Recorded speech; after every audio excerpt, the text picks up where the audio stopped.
cet après-midi, nous allons voir la loi royale. Toujours dans la suite de l'évangile sur le plan pratique tiré de Matthieu chapitre 7. La loi royale. Matthieu 7, le verset 12.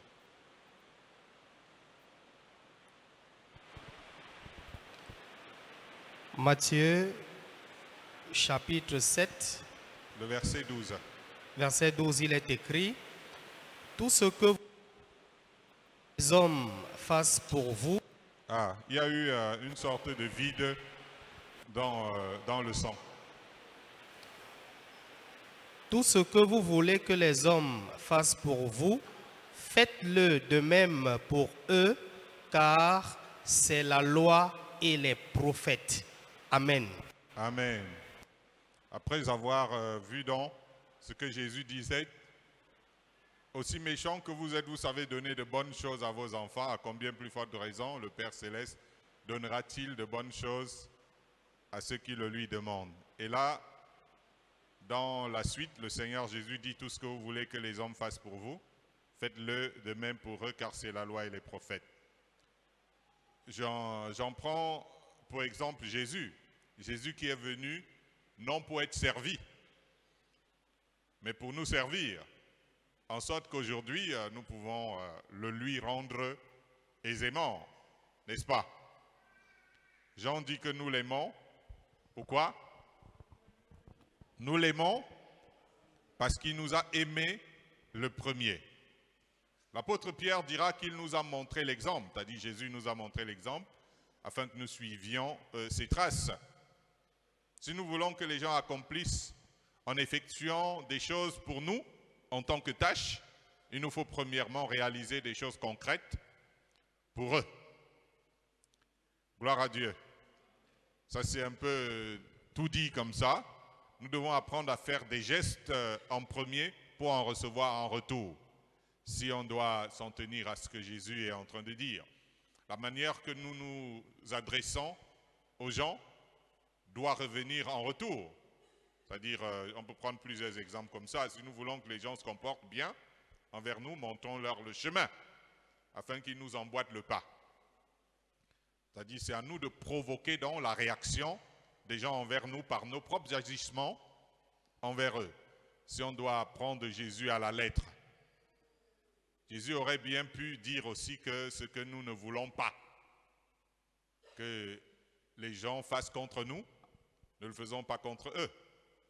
En fait, nous ne pouvons pas désirer que les gens agissent d'une manière qui convienne envers nous si nous agissons nous n'agissons pas de manière convenable envers eux.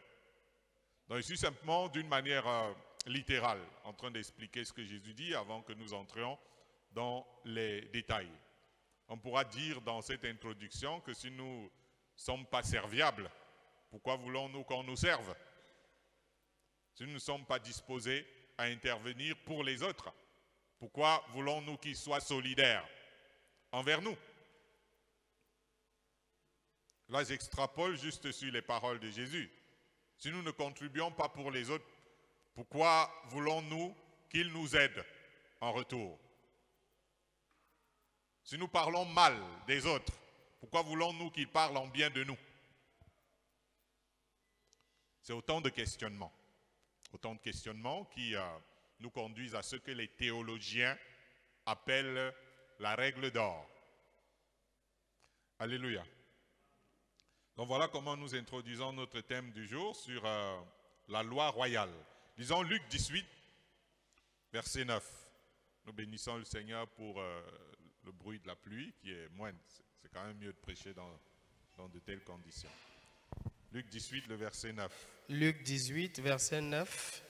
Il dit encore cette parabole en vue de certaines personnes, se persuadant qu'elles étaient justes et ne faisant aucun cas des autres.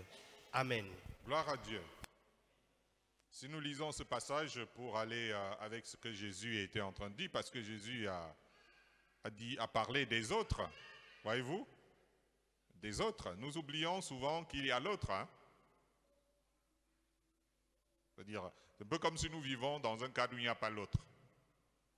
Cette personne qui n'est pas nous-mêmes, mais qui existe et qui parfois a les mêmes aspirations que nous, ou des aspirations différentes si nous voulons, mais des aspirations légitimes, parce qu'elles lui sont propres. Beaucoup de gens ne donnent pas de valeur à autrui, l'autre. Ils n'ont Dieu que pour eux seuls. Dans la société, l'autre désigne trop souvent une personne pour laquelle on éprouve du mépris.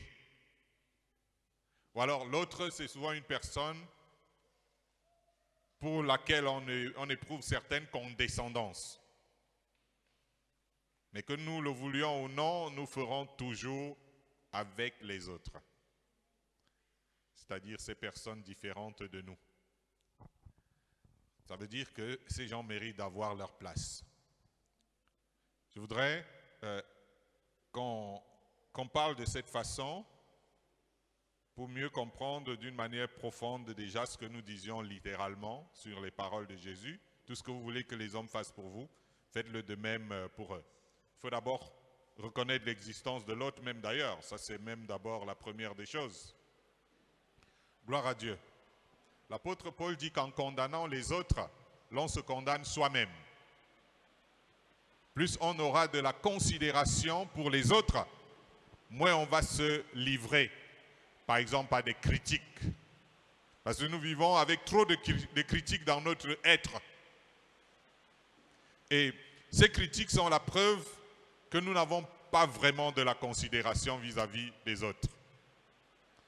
Jésus dit qu'on vous mesurera avec la mesure dont vous vous serez servi. On sera beaucoup plus enclin à éclairer d'après le peu de lumière que nous avons.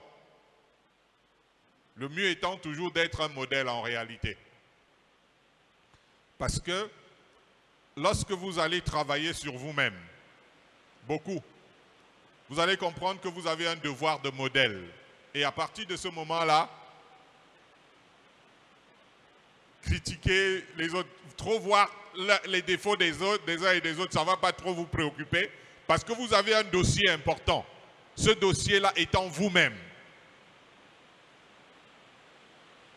Alléluia. J'espère que vous m'entendez malgré le bruit de la pluie. Lisons Jacques chapitre 2, le verset 8. Jacques chapitre 2, le verset 8.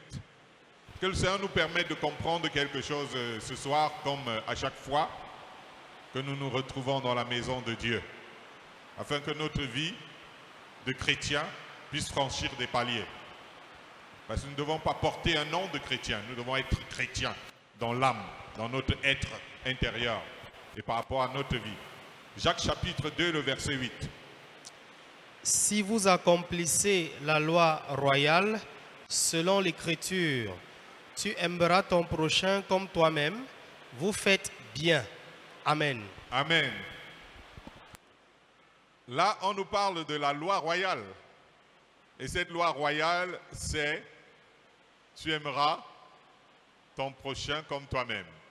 Et Jacques nous dit que si quelqu'un aime son prochain comme lui-même, il fait bien. Ce que les théologiens appellent règle d'or est sûrement ce que Jacques appelle la loi royale. De faire aux autres ce que nous voulons qu'ils nous fassent. Ça s'apparente clairement à tu aimeras ton prochain comme toi-même. Contrairement à l'autre, l'autre qui constitue juste une personne différente de nous. Le prochain est toute personne considérée comme un être humain proche. Ou alors tout simplement semblable à soi. Là, on ne voit pas l'autre. On voit le proche. On ne voit pas l'autre. Je pourrais dire l'autre, l'étranger. Mais on voit notre semblable. Ainsi, nous ne sommes même pas appelés à aimer l'autre. Mais nous sommes appelés à aimer nos proches, à aimer nos semblables. Donc le Seigneur ne nous demande pas d'aimer l'autre qui pourrait s'apparenter à un étranger. mais d'aimer quelqu'un qui est semblable à soi. Et vous savez bien que l'amour est plein de bonté, il est patient. Si nous sommes patients envers nous-mêmes, parce qu'on est patient envers soi-même, vous-même vous le savez, n'est-ce pas? Vous êtes patient envers vous-même, non? Vous êtes plein de bonté envers vous-même, non? Hein? Vous êtes plein de bonté envers vous-même, non? Vrai, vrai. C'est ça, non? C'est naturel de l'être aussi envers nos semblables. Parce que ils sont comme Dieu l'a voulu à notre image. En fait, toi-même, c'est ta personne. Tu aimeras ton prochain comme toi-même. Toi-même, c'est ta personne. Le prochain aussi, c'est ta personne, si vous voulez. On dit souvent ma personne. Puisque nous arrivons à nous pardonner à nous-mêmes. Je prends l'exemple d'aimer son prochain comme soi-même.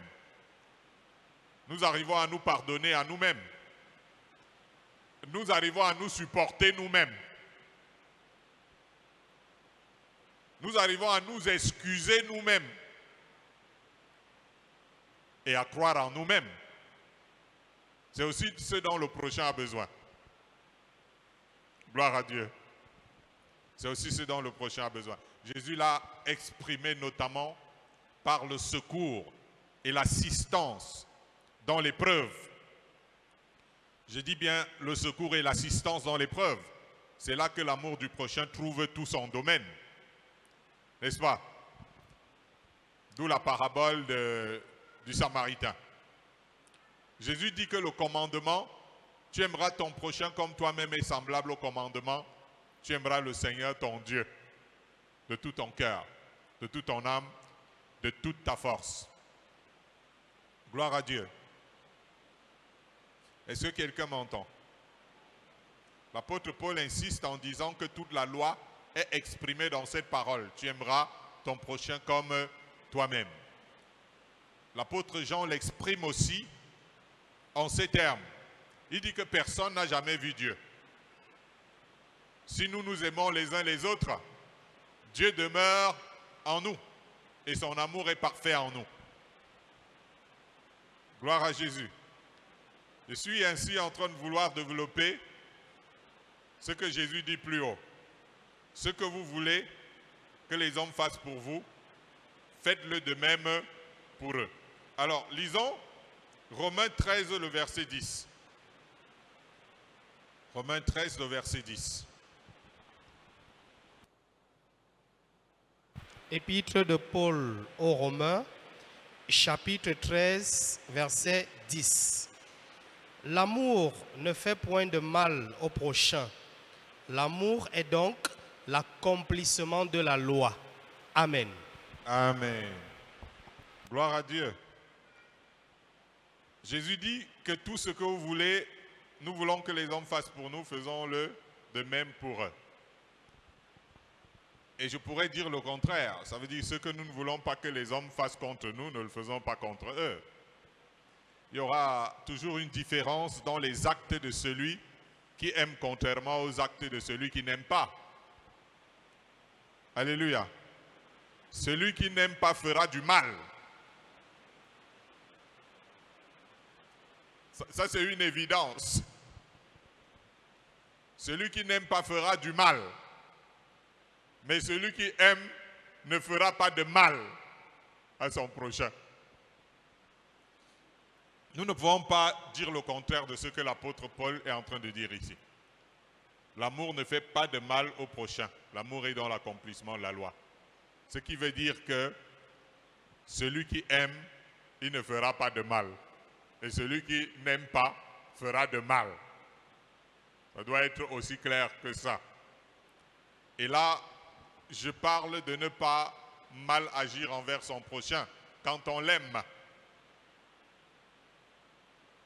Gloire à Dieu.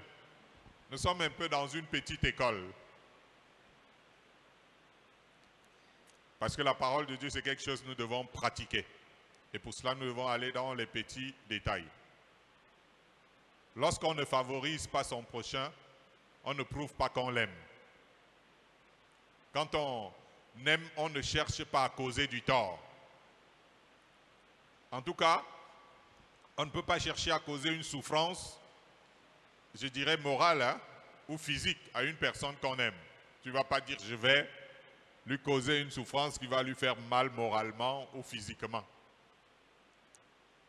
Je n'exclus pas le fait que les accidents existent. Il y a des accidents, ça existe. C'est-à-dire que j'ai fait quelque chose de mal, mais en fait, c'est pas mon intention. Alléluia. Il peut arriver que quelqu'un fasse du mal à l'autre. C'est vrai que le jugement qu'on voit tout de suite, c'est que tu as fait du mal à l'autre. Pour tous les autres, c'est évident. Mais à partir du moment où quelqu'un n'a pas eu une intention, ouais, lui, il sait en lui-même qu'il a été peut-être maladroit, qu'il a fait, je sais pas moi, une bêtise, mais il n'a pas l'intention de faire du mal. C'est bien différent. Il vous est arrivé de faire quelque chose qui a choqué les autres, mais en fait, vous n'aviez eu aucune intention de causer du tort. Mais il y a eu une maladresse, il y a eu, c'est pas moi, une façon qui, bon, voilà, et puis, mais au fond de vous, vous n'aviez aucune intention de causer du tort. Et pourtant, pour tout le reste, vous avez causé du tort. Puisqu'en tout cas, il y a eu un acte. Quand on parle d'un accident, on voit que quelqu'un a fait un accident, on vient, on trouve l'autre à terre, on voit, on trouve un cadavre, etc. Bon, la population peut tout de suite lapider la personne, mais au fond, la personne n'a jamais eu l'intention de faire du mal. Peut-être qu'il y a eu un mauvais fonctionnement. Peut-être que ses freins ont lâché, ou quelque chose s'est passé comme ça. Mais le constat de tous les autres, il y a eu un acte. Mais en réalité, c'est un accident. Je veux donc dire que les accidents ne sont pas exclus par rapport à faire mal à son prochain, à l'autre. Mais il y a un mal récurrent chez ceux qui ne considèrent pas le prochain. L'une des choses de ne pas considérer son prochain et d'être tellement centré sur soi-même, c'est cet esprit de compétition qui veut parfois que nous nous retrouvions dans l'avantage personnel, notre avantage. On va être au centre. Moi, moi, moi. Bah, celui qui est dans le moi, moi, moi, en fait, peut-être qu'il ne se fait pas du mal, peut-être qu'il veut faire du mal à personne. Mais lorsqu'on est trop dans l'amour propre, on cause du tort sans même le vouloir. Par exemple, une personne qui aime trop de compétition et qui le montre.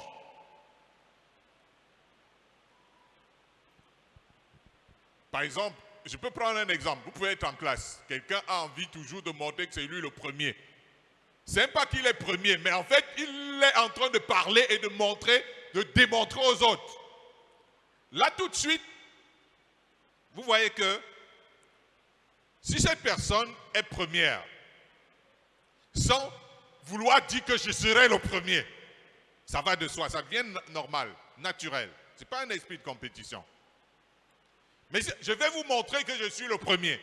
Et tu deviens premier, c'est vrai. Donc, après avoir parlé aux autres d'une certaine manière, qu'est-ce que tu suscites? Tu es en train de faire du mal à tous ceux qui sont autour de toi. Tu vas susciter la jalousie, tu vas susciter même les haines contre ta personne. Tu vois? Et si quelqu'un part te tuer quelque part, c'est aussi ta faute quelque part. Parce que l'esprit de compétition qui veut que je sois le centre, c'est moi, c'est quelque chose qui, c'est vrai qu'après tu es le premier si tu veux, mais tu es en train de faire du tort aux autres. Tu es en train de susciter des sentiments négatifs chez les autres. Ils n'avaient pas besoin, ils n'avaient pas de sentiments. mais c'est toi qui pars ton comportement. Parce que tu es tellement imbu de ta personne qu'au bout du compte, tu crées des sentiments chez les autres qui sont des mauvais sentiments. Alléluia. Il dit l'amour ne fait point du mal au prochain. Parfois, même quand tu es en train de faire ce que tu es en train de faire de super extra, tu dois tenir compte des autres. Dans l'esprit de compétition, ce n'est pas un bon esprit. Mais l'esprit de perfectionnement est un bon esprit. Parce que chaque personne doit se perfectionner, chaque personne doit se surpasser, chaque personne doit chercher à être meilleur par rapport à lui-même. Ça fait que si tu te retrouves avec des personnes qui sont médiocres, qui n'ont pas envie de travailler, d'avancer, tu seras toujours au top. Mais ce n'est pas parce que tu as en toi l'esprit de montrer quelque chose aux autres. C'est très dangereux. Ça rentre pleinement dans ce que le Seigneur est en train de dire. Un mal qu'on fait sans le vouloir, sans le penser, mais en fait, quelque part, l'égocentrisme est un mal en soi qui fera du mal aux autres. L'apôtre Paul dit aux chrétiens, ne faites rien par esprit de parti, ne faites rien par vaine gloire, mais que l'humilité vous fasse regarder les autres comme étant au-dessus de vous-même. Tu aimeras ton prochain comme toi-même quand tu vas lui donner une grande valeur. Quand ton estime pour lui va devenir une haute estime. Alléluia. Si le prochain n'a pas une grande valeur à tes yeux, tu ne l'aimes pas comme toi-même. Tu n'es pas encore dans cette conjugaison. Si l'estime que tu as pour l'autre n'est pas une grande estime, tu n'es pas encore sur le chemin de tu aimeras ton prochain comme toi-même. Si tu ne souhaites pas ce qu'il y a de mieux, le meilleur pour l'autre, tu ne l'aimes pas comme toi-même. Alléluia. Gloire à Dieu. La loi royale. Lisons Galates chapitre 6, versets 9 à 10.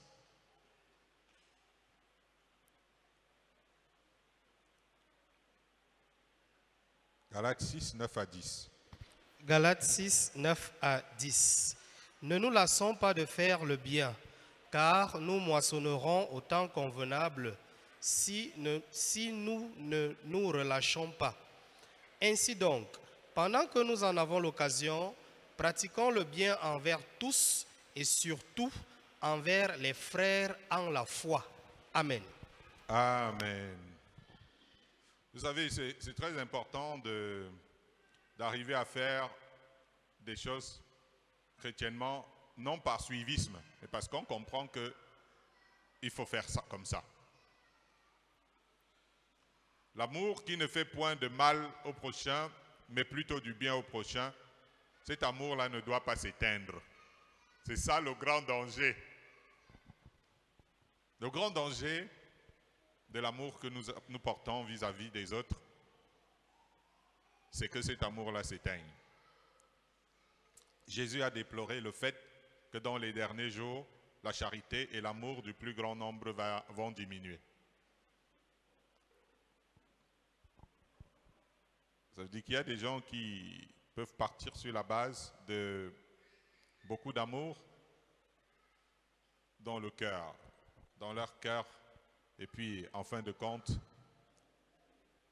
le même amour qu'ils avaient diminue. Vous savez, parfois l'amour, nous avons un amour dans notre cœur qui est comme une pêche que nous avons fait, et il y a beaucoup de personnes aimées. Et puis maintenant, on commence à regarder la bonne semence et l'ivraie. Et du coup, il y a dans le tas de l'amour que nous avions, déjà des exclus de cet amour qui se présente. Et au début, pour peu que ce soit tous des graines, tout le monde étant une graine, on l'aime. Après, si on commence à différencier, ça diminue. On commence à faire des séquences. Autrement dit, faire du bien aux gens va devenir de plus en plus rare dans ce que Jésus a dit. Il dit que dans les derniers jours, l'amour va diminuer. Un peu comme la foi. Mais l'amour, c'est comme une semence. Je le disais tantôt. Quand vous semez l'amour, vous allez récolter. On dirait qu'on n'est pas ensemble. Quand vous semez l'amour, vous allez récolter l'amour. Paul nous demande de ne pas nous décourager en amour.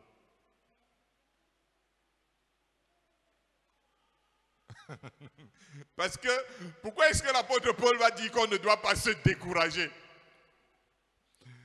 Parce que je vous assure, ce n'est pas facile d'aimer les gens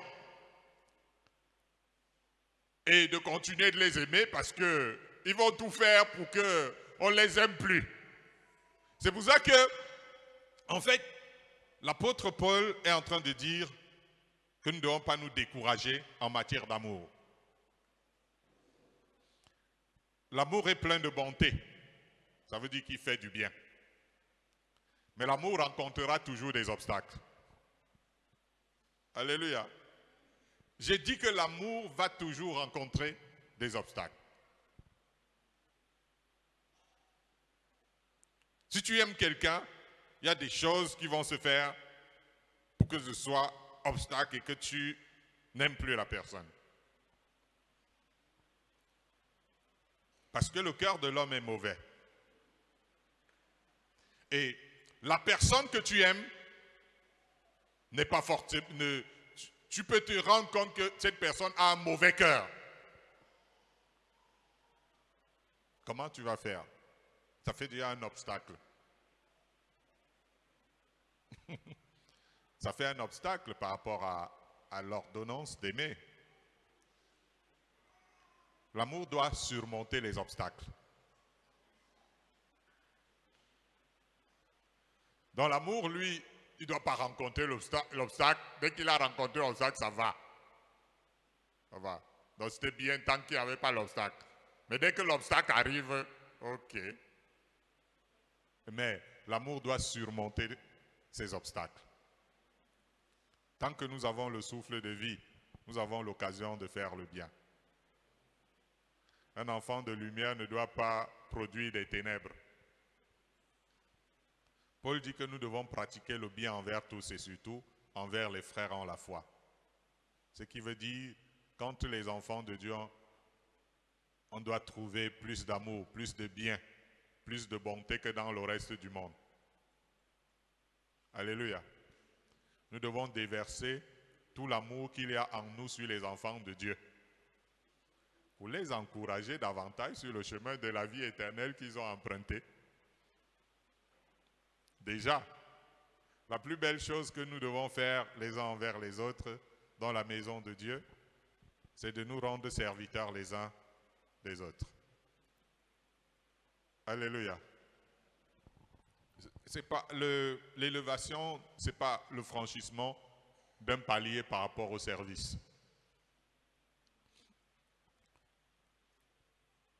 En fait, on doit avoir l'âme de serviteur. Alors, la vie extérieure ne doit pas influencer ça. Même le plus grand doit être au service des autres.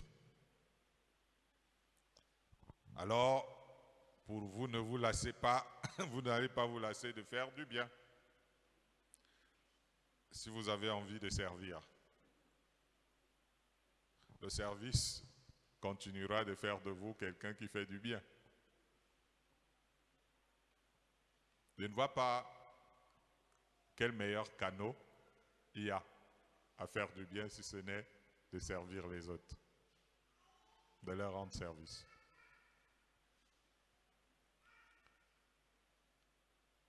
Gloire à Dieu.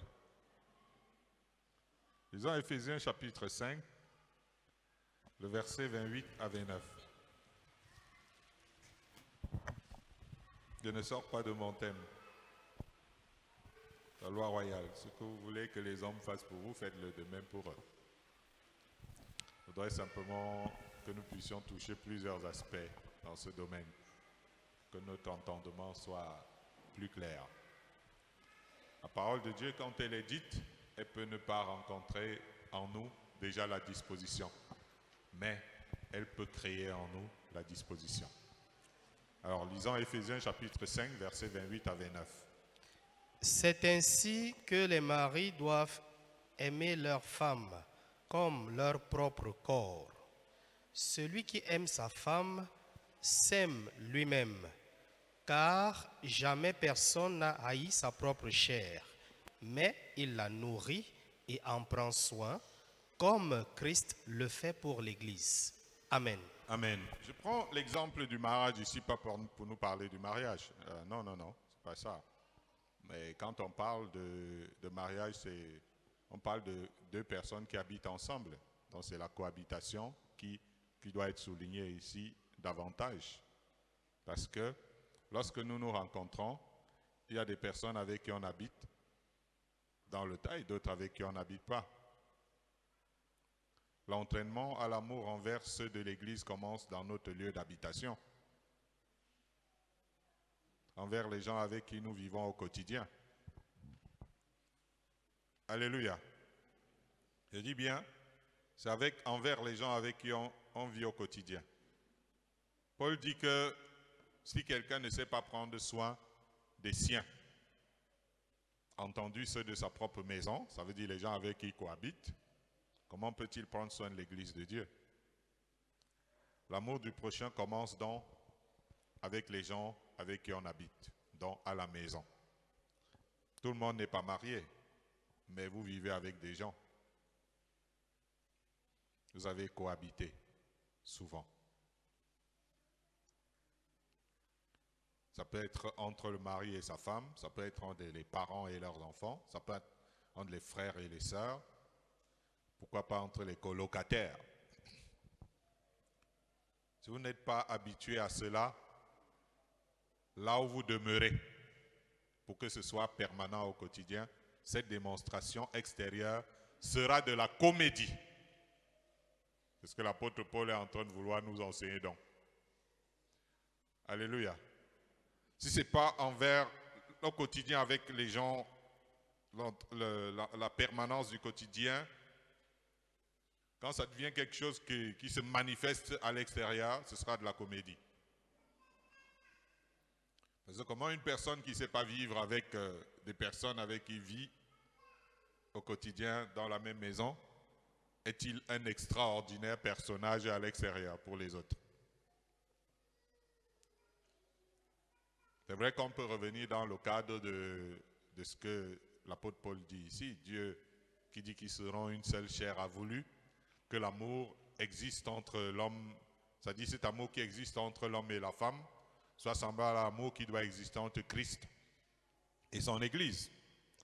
L'amour véritable, donc, pour revenir aux gens avec qui on est ensemble au quotidien, se sacrifie pour les autres. Gloire à Dieu. Si vous ne possédez pas un amour sacrifice, vous n'y êtes pas encore. Votre amour va se limiter. Dieu ne peut pas vous utiliser pour beaucoup de gens. Pour que vous puissiez devenir un instrument que Dieu va utiliser pour beaucoup de personnes, il faut que votre amour soit un amour sacrifice. L'amour prend soin de qui en profite. C'est pourquoi il commence à la maison. Quand on aime les gens avec les gens, on va prendre soin d'eux.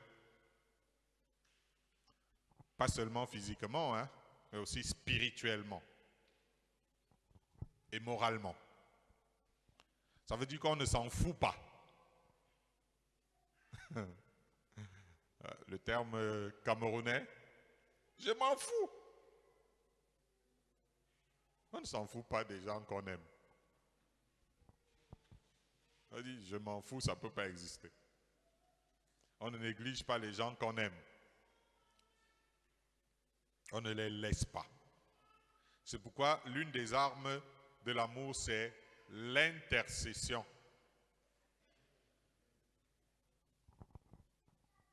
Vous savez, l'intercession, personne ne vous voit. Même celui que vous aimez ne vous voit pas. Mais lorsque vous portez le fardeau d'un être dans la prière, c'est que vous aimez cette personne-là. Oui. Et ça, c'est quelque chose que la personne ne peut pas savoir.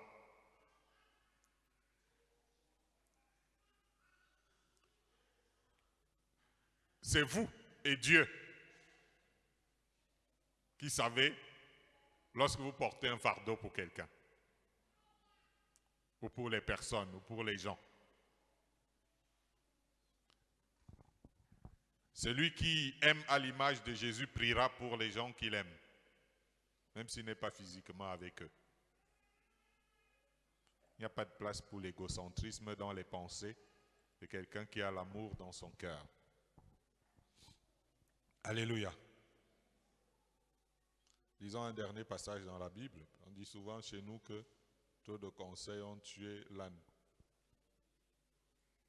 Mais si tu peux recevoir quand même quelque chose de tout ce que tu as entendu, c'est bien.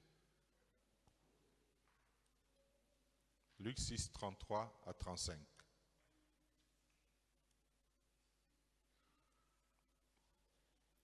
C'est bien de conclure par ce passage.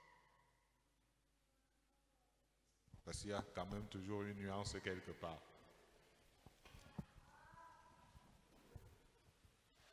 Luc 6, 33 à 35.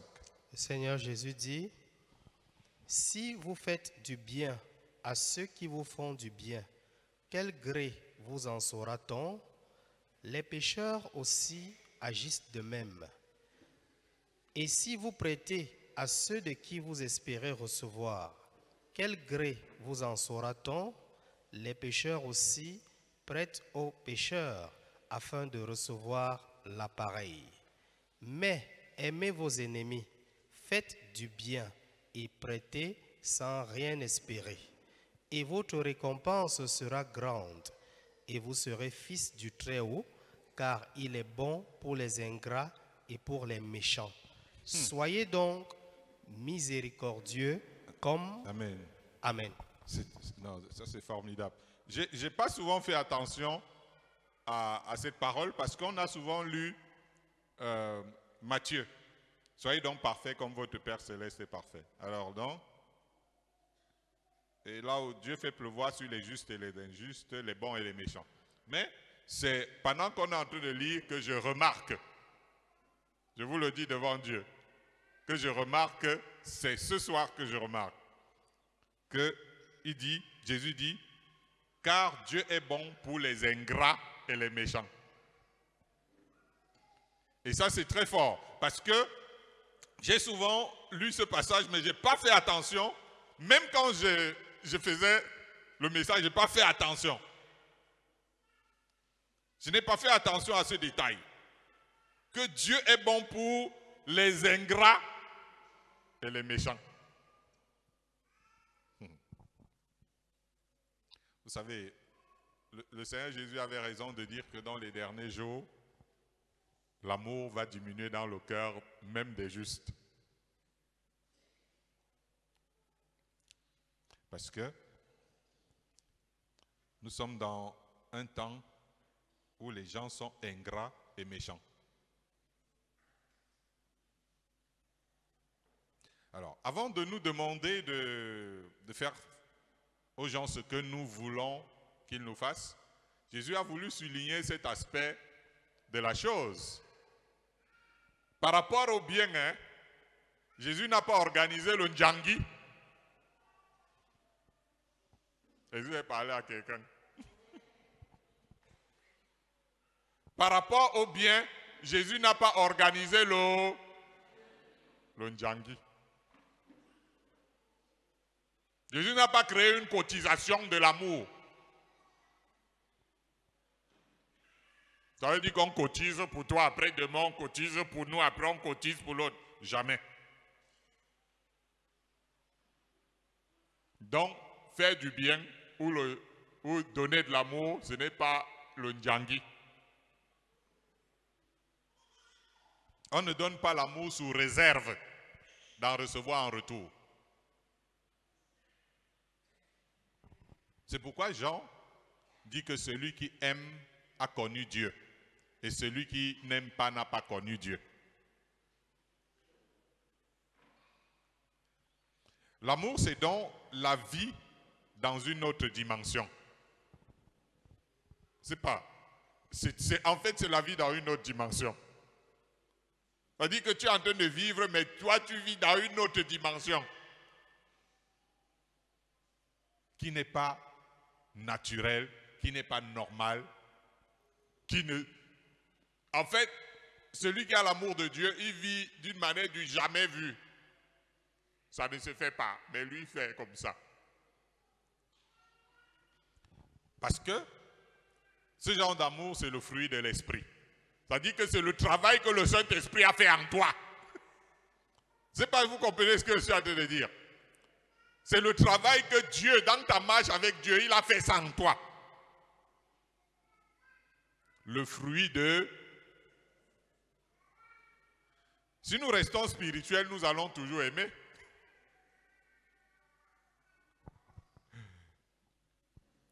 Je ne sais pas si c'était Taboulé. Il avait chanté une chanson. Les enfants d'aujourd'hui ne connaissent pas qui est Taboulé. Donc, sachez seulement que c'est un nom. C'est les anciens qui connaissent. Les gens comme pas des pas comme ça.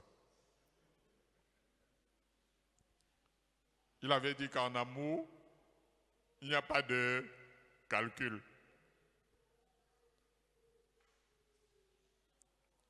N'est-ce pas? Ou on aime, ou on n'aime pas. Si vous rencontrez une personne remplie d'amour, même si vous apportez la haine, vous allez trouver l'amour, parce que c'est ça qu'il y a en lui. Qu'est-ce qu'il a dit là? Si vous rencontrez une personne qui a l'amour, même si vous apportez la haine, vous allez trouver ce qu'il y a en lui. L'amour.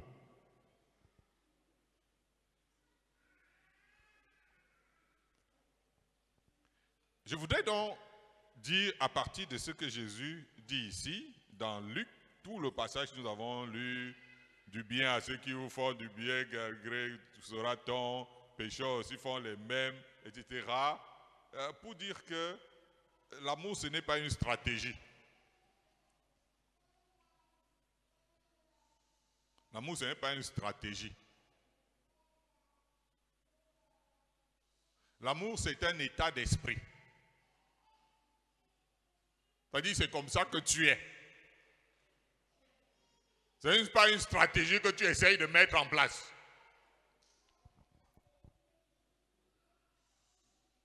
Je dirais encore que l'amour, ce n'est pas une réaction. Vous comprenez ça? L'amour, ce n'est pas une réaction. On n'apporte pas l'amour comme une réaction. L'amour, c'est une vie. C'est une vie. C'est pourquoi nous devons faire du bien sans attendre en retour. Faire du bien à ceux qui ne peuvent pas nous le rendre. Jésus va donc dire, aimez vos ennemis. L'ennemi ne peut pas te rendre l'amour. Et cet amour-là devient un amour que le Saint-Esprit a fabriqué en toi. Ce n'est pas l'amour de la chair. Notre récompense doit venir de Dieu seul au final. En réalité, hein. Ça veut dire que faire aux hommes ce que nous ne voulons pas faire, je ne sais pas moi.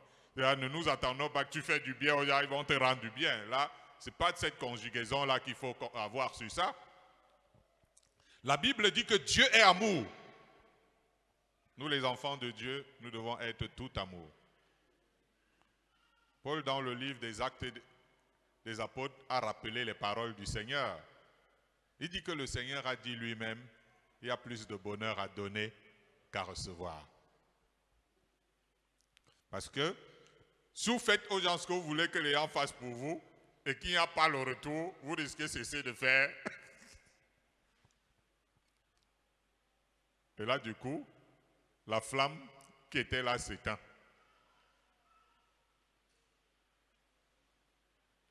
Il y a plus de bonheur à donner qu'à recevoir. Alléluia. Et si nous pouvons garder un moment de silence, que chacun puisse réfléchir en son être sur la parole du Seigneur. Que le Saint-Esprit produise en nous le vouloir et le faire.